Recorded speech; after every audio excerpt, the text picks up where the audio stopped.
আলহামদুলিল্লাহ, ইরানের বড় একটি বিজয়। আজকে ইরান আরও একটা বড় সফলতা লাভ করলো। একের পর এক এই বাঘের বাচ্চা মুস্তফা খামেনির নির্দেশনায় ইরান সফল অভিযান পরিচালনা করছে। মধ্যপ্রাচ্যে মার্কিন বাহিনীর তথাকথিত আইস অ্যান্ড আর্স সেই হাইটেক নেভিগেশন সিস্টেম এবার সত্যিই গুড়িয়ে দেওয়া হলো ইরানের পক্ষ থেকে।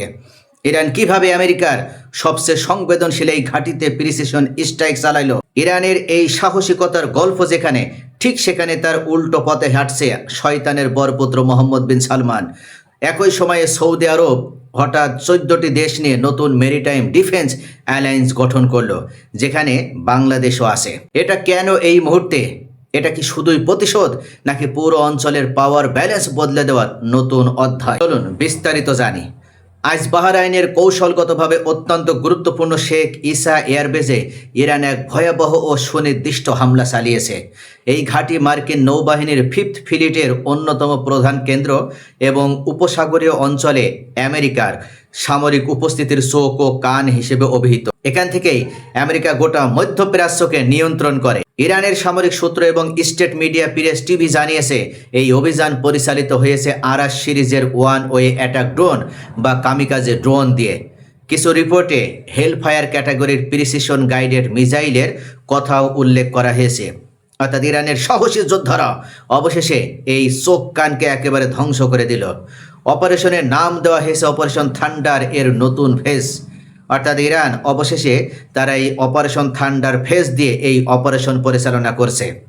প্রথমে তারা টার্গেট করেছে নেভিগেশন অ্যান্ড সার্ভেইল্যান্স সিস্টেম, উপসাগরীয় অঞ্চলে মার্কিন বিমান, ড্রোন ট্র্যাকিং এবং গাইডেড মিসাইল নিয়ন্ত্রণের মূল চালিকা শক্তিকে। ইরানের দাবি, এই ক্রিটিক্যাল ইনফ্রাস্ট্রাকচার মারাত্মকভাবে ক্ষতিগ্রস্ত ও অচল হয়ে পড়েছে ইরানের হামলার পর। ফলে সাময়িকভাবে হলেও মার্কিন বাহিনীর ভিজিবিলিটি ও ট্র্যাকিং ক্ষমতা একেবারে পঙ্গু হয়ে গেছে। তারা এই মুহূর্তে ইরানের আক্রমণে দিশেহারা হয়ে পড়েছে। দ্বিতীয়ত, পাওয়ার সাপ্লাই গ্রিড, ঘাটির হাইটেক কন্ট্রোল রুম এবং যোগাযোগ ব্যবস্থা চালু রাখার জন্য প্রয়োজনীয় বিদ্যুৎ সরবরাহ ব্যবস্থায় একদম ডাইরেক্ট আঘাত করা হয়েছে। প্রধান পাওয়ার নেটওয়ার্ক এবং ব্যাকআপ জেনারেটর সিস্টেমও মারাত্মকভাবে বিপর্যয় ঘটেছে। 3 নম্বরে আমরা যদি দেখি, তাহলে অ্যাডমিনিস্ট্রেটিভ এবং সাপোর্ট ফ্যাসিলিটিস, সামরিক পরিকল্পনা কেন্দ্র, প্রশাসনিক ভবন এবং মেইনটেন্যান্স কেন্দ্রগুলোতে ব্যাপক ক্ষতি সাধন করা হয়েছে। আগের ঢেউগুলোতেও ইরান এই ঘাঁটিতে fuel storage tank, aircraft shelter, hanger, heavy equipment warehouse এবং ব্যারাকস টার্গেট করেছিল। আরাস কামিকাজে ড্রোন ঝাঁকে ঝাঁকে লো অ্যাটিটিউডে উড়ে রাডার ফাঁকি দিয়ে ভেতরে ঢুকে আঘাত এনেছে। অর্থাৎ একসাথে শত শত ড্রোন ইরান ব্যবহার করেছে এই চোখ এবং কানকে ধ্বংস করে দেওয়ার জন্য।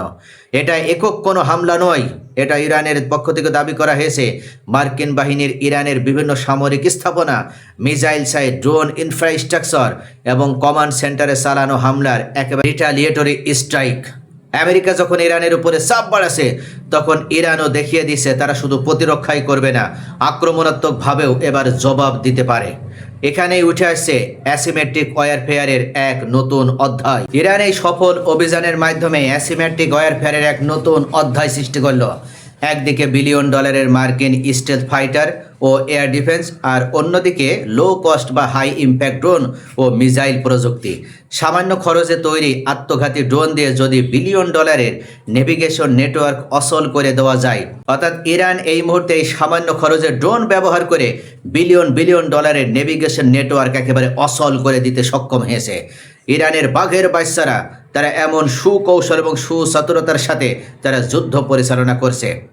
ঠিক এই মুহূর্তে যখন ইরান একের পর এক তারা দাঁত ভাঙা জবাব দিচ্ছে এই হারামজাদাদের, শয়তানদের, সেই সময় সৌদি আরব এক নতুন পদক্ষেপ নিয়েছে। লোহিত সাগর, বাবেল মান্দব প্রণালী এবং এডেন উপসাগরে অবাধে নৌ চলাচল ও বাণিজ্যিক নিরাপত্তা নিশ্চিত করার নাম করে সৌদি আরবের উদ্যোগে গঠিত হয়েছে multi national maritime defence alliance. অর্থাৎ এই শয়তান রাষ্ট্র তারা মূলত আমেরিকা এবং ইসরায়েলের পা চাটতে চাটতে তারা নিজেদের শক্তির কথাই ভুলে গিয়েছে। তারা 14টি দেশ নিয়ে জোট তৈরি করেছে।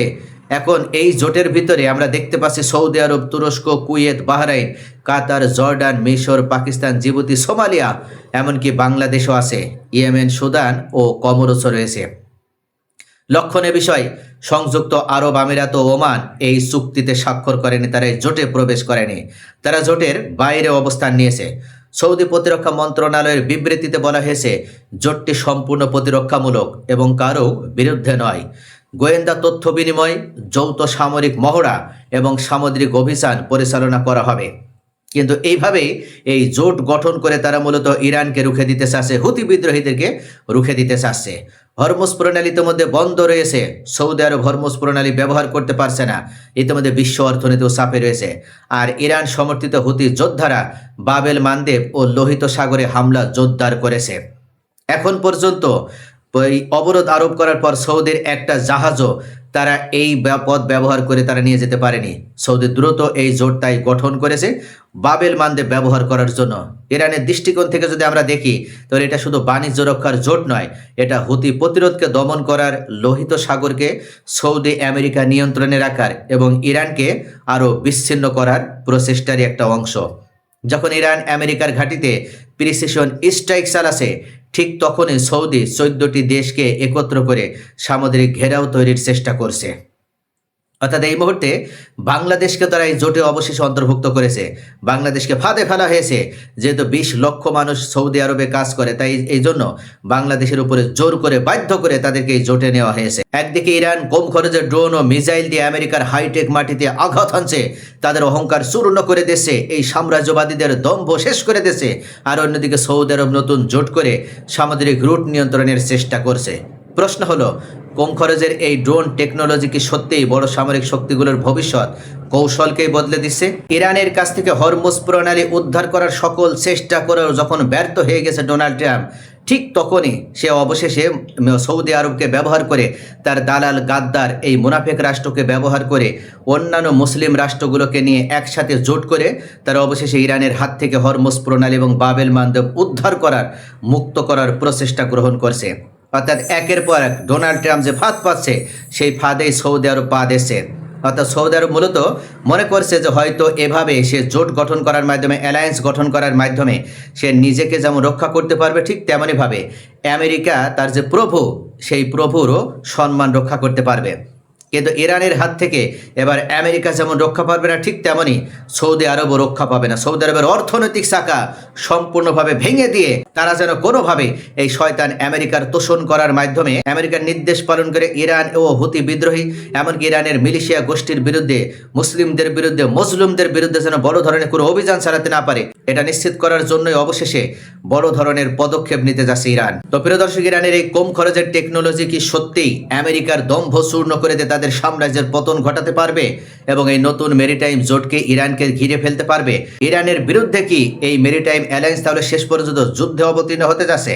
আপনাদের মূল্যবান মতামত কমেন্টে জানান। ভিডিওটি ভালো লাগলে লাইক করুন, শেয়ার করুন এবং পরবর্তী বিশ্ব সংবাদের আপডেট জানতে চ্যানেলটি সাবস্ক্রাইব করে পাশেই থাকুন।